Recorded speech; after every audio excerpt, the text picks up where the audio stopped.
Not even 5 feet on the trail and I'm already in wonderful country. So Ben and I are hiking in the Ojito Wilderness today. It's less than an hour drive outside of Albuquerque.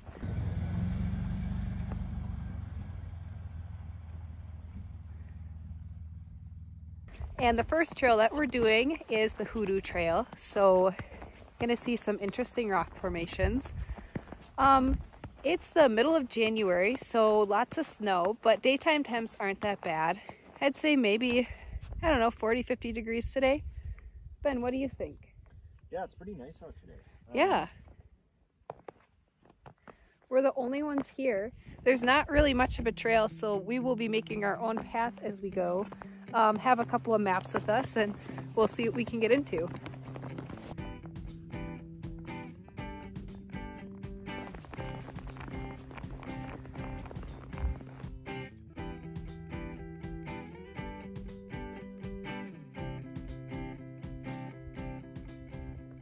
This hike is already getting interesting.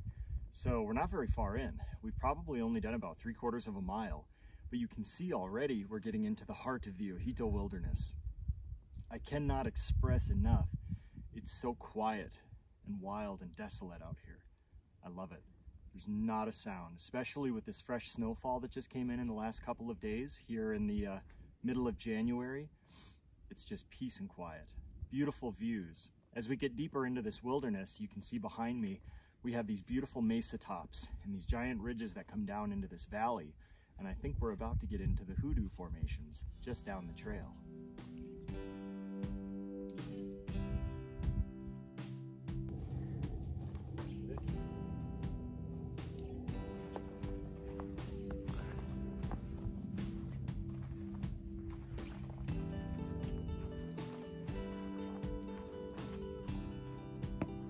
This is pretty cool.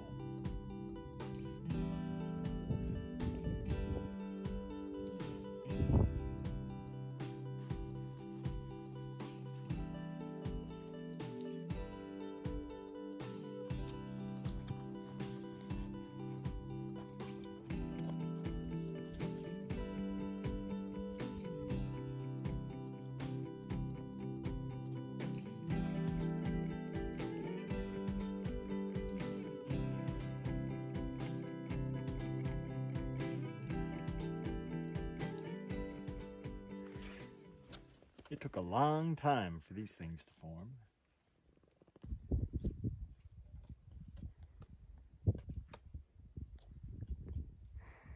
We're now gaining some elevation on top of some sandstone mesa, and I'm excited to see the views up top. Not too bad in the snow, all things considered. It's not really icy. It's the kind of snow that would make for building a good snowman. A lot of my life is following Ben places that are uphill somewhere.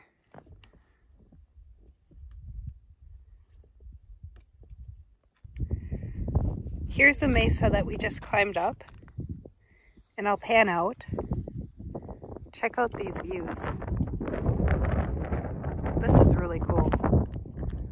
An iPhone never does the landscape justice, but we can see for quite a ways up here, all the way to the Jemez Mountains off there in the distance.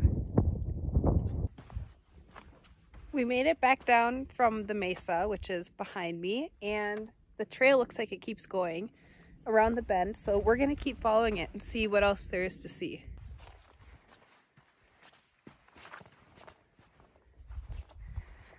We reached the end of the Hoodoo Trail. Now we're gonna make tracks back to the car. This area is beautiful. Very, very wild. No evidence of people, besides a faint little deer trail. It's pretty good.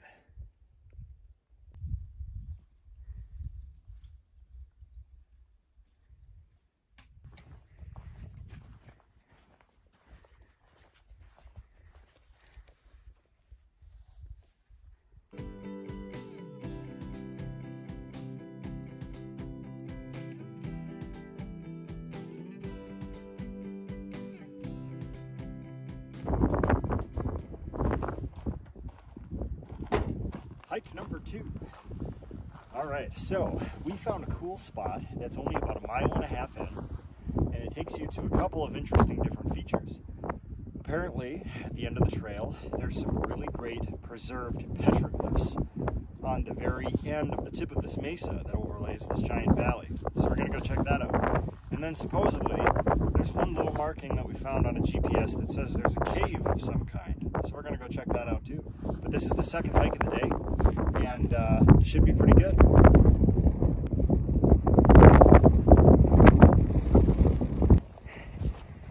So the wind is still around. We've just been covered up as we've been walking. This trail is pretty exposed. We're just kind of following in a desert, going a little bit downhill now, and I'd say we're about halfway there. It's cold. It's cold with the wind blowing. I'm gonna cover back up.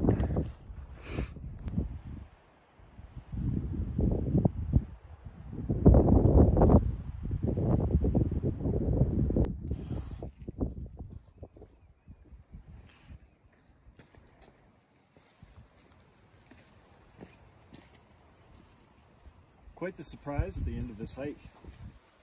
We worked our way to the edge of this mesa, and we found some really remarkably preserved petroglyphs carved into the stone. And looking at the scenery of where we are, I have a feeling that it was very intentionally placed, as the views from up here are just exceptional. We haven't done enough research as to the ancient cultures that used to inhabit the Ojito Wilderness area, so I'm not certain what native tribes would have resided here 1,000 years ago that might be the artists responsible for these cool drawings, but it's a very cool experience nonetheless.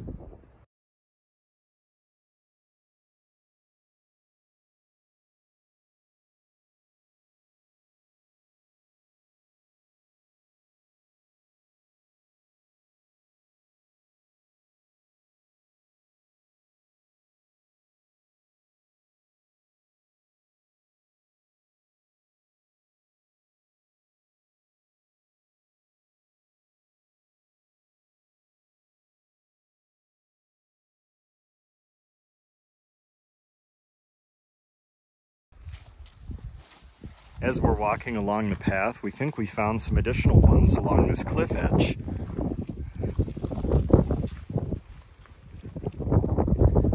And sure enough,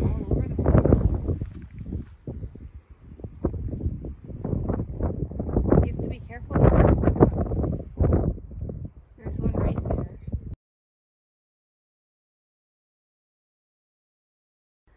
right above us is that beautiful black slick rock overlooking this giant valley on top of the mesa where we saw pictographs. And typically, not always, but typically, if ancient peoples marked a spot, there's usually more stuff around. So we decided to go down. We saw a very faint little footpath, followed it a couple hundred feet. We're just below where we found those pictographs earlier, and sure enough, we found something interesting. I don't know if this is a granary or a little dwelling or what, but evidence of people from long ago. But here we found a small little cave, and it's got some pinyon smoke-stained ceilings. There's nothing in it, but there's a couple of drill holes around the kind of the middle of the perimeter. And I don't know what this would have been used for, but it's a neat little find nonetheless. An important thing to keep in mind, though, when you're here in the Southwest and you discover any of this stuff, whether it be petroglyphs or ancient dwellings or granaries or anything like that, leave it as you found it and don't damage the area. Be respectful of the land and of the people that used to live here. It's always interesting when you come into areas like this, where you have these vast landscapes and evidence of humans that goes back hundreds, if not 1,000 years or more in some instances here in the Southwest. What I always like to think about when we have these beautiful landscapes like this is what this area might have looked like 1,000 years ago when people were in here trying to develop agriculture and whatever else. But it's amazing how quickly landscapes can change. And even looking over out at this valley, it's possible there might have been a river running through here. We see evidence of it, obviously now dried, but this might have been lush farmland, and there might have been a group of people thriving in this area. There's obviously evidence of them, but it's just one of those mysteries of discovering a place many, many hundreds of years later and just trying to imagine what it was like back then.